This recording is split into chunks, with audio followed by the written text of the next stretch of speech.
Welcome back to the channel. This is the Action Figure Grader, and we've got some mint on card vintage Kenner Star Wars figures that sold on eBay again. Most of these are collector friendly, budget friendly items, but AFA/CIB, they had a number of items that sold on eBay, some affordable, some not. But I was curious to see how they would do given that they were ending a couple of days after part 3 of the Jeff Jacob collection on Hakes. I think they were smart to not include too many massive big ticket items, because I would imagine that pretty much anyone that would buy those types of items have spent their money over at Hakes. I don't know. Maybe that's not true. Also, this is a really blurry thumbnail because the software I use has been affected by the Amazon outage. So everything is jacked up, and this is the best I could do. It's a really blurry thumbnail, but that's the best I could do with the software that I've got because it's completely foobar right now. All right, so let's take a look at some recent sales. Again, most of these are budget friendly. Jada 34 had this CAS 65 grade 20 back Princess Leia Organa. It was an unpunched example, no price sticker, but obviously lots of issues.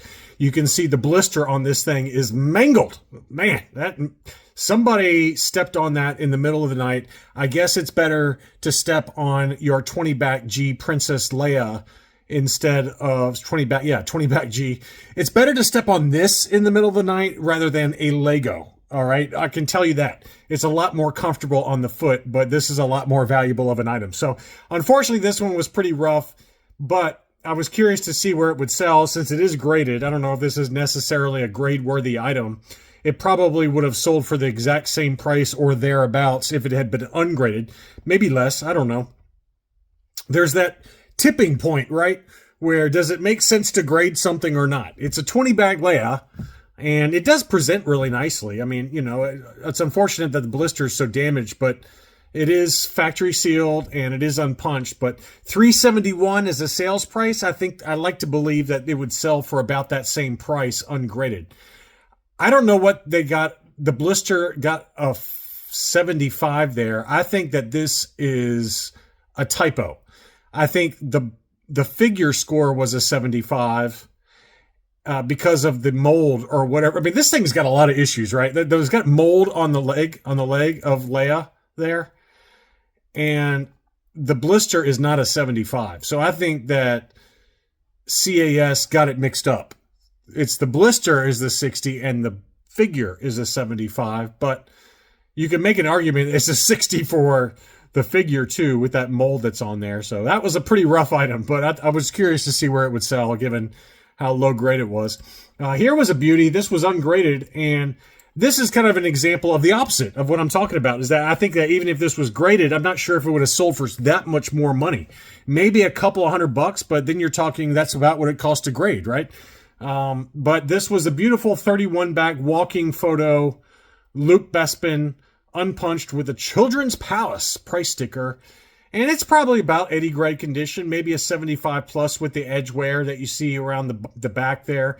It's got that factory crease there from where the blister was sealed onto the card, which is a common thing. You can kind of see it right there. 75, maybe 80, low 80 grade. And again, I think if it was graded in that 75 to low 80 grade, it probably gets about the same price, maybe slightly higher. But it was clear blister, very nice example, unpunched. And, a beauty. That was a really nice example there. Here was a Han Solo Bespin on a 47 back. I think it's a clear blister. Looks clear. The photos are not great, but it looks like a clear blister to me. And it's an overall pretty good shape. Punched example with a price sticker. That one sold for $480. And most Han Bespins on an ESB card back sell for more. I would think that this one should have gone for a little bit more than this number. So I thought that was a pretty good deal. 75 plus, maybe a low 80 grade. And, we've seen some, I'm not saying it's the 47 back, but we've seen some other ESB card backs in high grade for Han Bespin go close to $1,000, if not even slightly above that number. So pretty good deal there at $480. This was an interesting sale, and this is from a Patreon supporter. I would go ahead and mark this seller because he said he's going to be selling some other stuff. And this was kind of a rough one, but he had, a high grade example that I'm going to show you in a second. But Toys by Jackson Socks. So if you want to bookmark that seller, this seller does have lots of cool items available. But this was an interesting one because this one had the void on the proof of purchase, and it's for the Emperor mail away.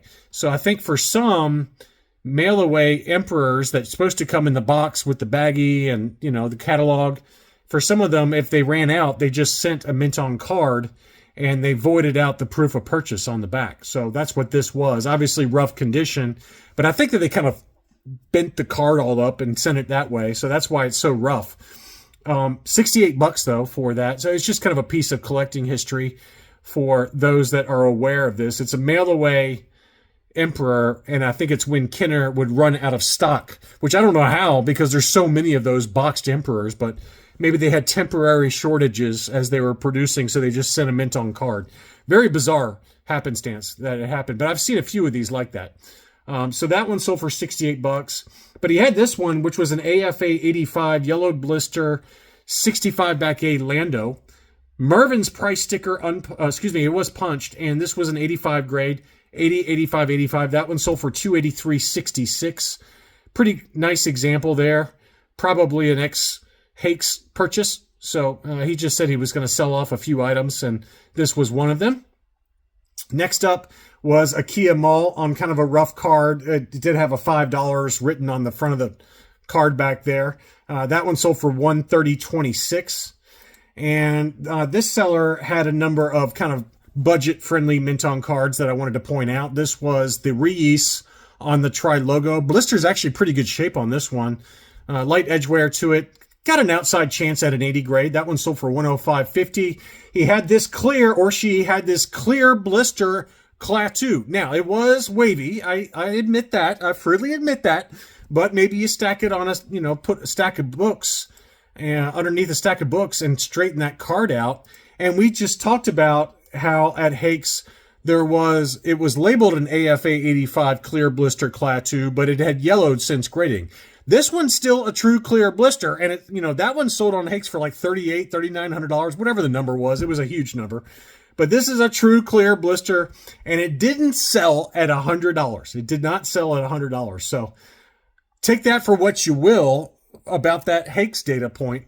But, it's just proof that I think that was a little bit of an overpay, given I think this one literally, I think if you straighten this card out, either with a star case or an acrylic case or a stack of books, and I prefer the stack of books when the card has this much wave, you leave it alone for a month. You don't touch it. You have a pretty good shot of straightening this card out. So, again, it's a clear blister for sure. So I just think that that's an interesting thing that it didn't even sell for $100 in an auction. Same seller also had this double stem blister, and this is a Palatoy 65 back. But I always like there's something about the double stem blisters that I always love.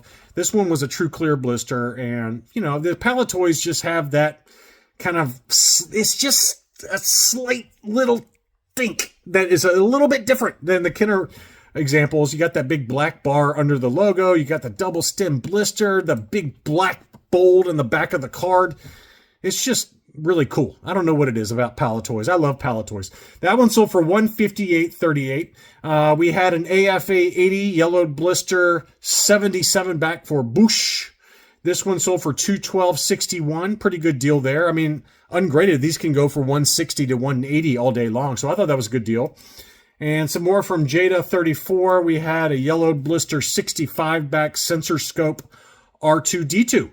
That one sold for $233.50. Again, most of these are budget friendly, but I just thought they were worth pointing out for those of you on a budget right now and still want to collect mocks. Don't need the graded. This is a 77 back Luke. When's the last time you've seen a Luke sell for $190?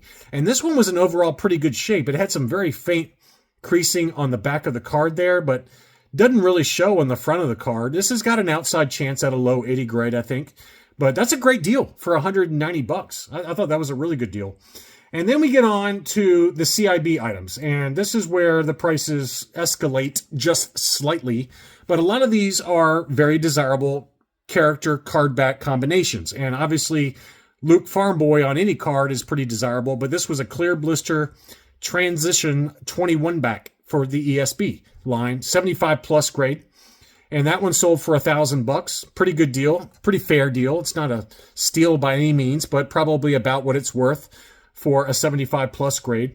They had this yellowed blister 32 back B, Leia Bespin.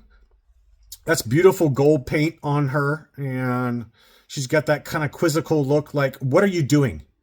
Chewbacca, why is C-3PO in like multiple pieces? Put them back together. She has that look on her face that my wife did. Look at that look. That look I have seen many times. Many times. It's resting B face. All right, that's what it is. That's resting B face. So that one sold, that was a 75 grade, sold for $302. We had an R2-D2 on the 41 back, 75 plus. That's a really nice one. That's the last card before they moved over to the sensor scope, I believe. And that one sold for $530. Nice clear blister. That was pretty. And we had a Luke Bespin 41 back D, only an AFA 70, but it sold for $558. That's a pretty decent deal, I think, for a Luke Bespin. Again, it's not like you have to grade these, but it's just nice to be able to get a Luke Bespin if you don't want to pay $1,000 like that other one that sold that we just covered.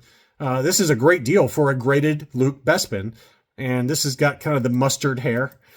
This is the shooting or the looking. This is the looking photo. The other one's the walking photo. I might have misspoke there. I can't remember. $558, good deal though.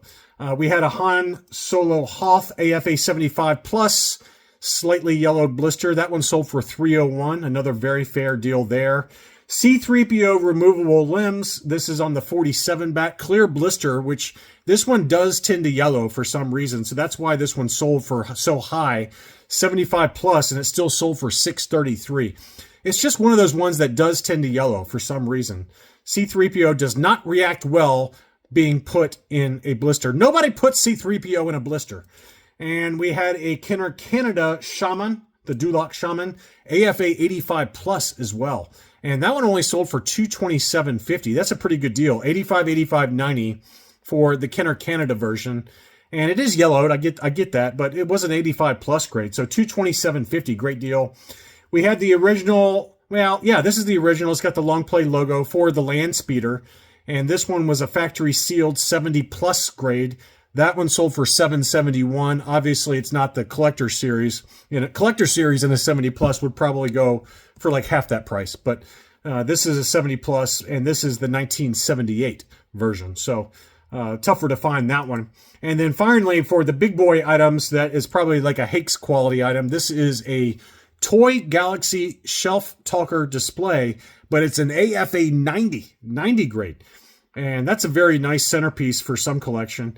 And that one sold for $1302. So big number on that one, but it is a 90 grade. I bet it's got a pretty low pop in the 90 grade. So I hope you enjoyed this look at mostly budget-friendly items. Thanks so much for watching, and I'll be back soon.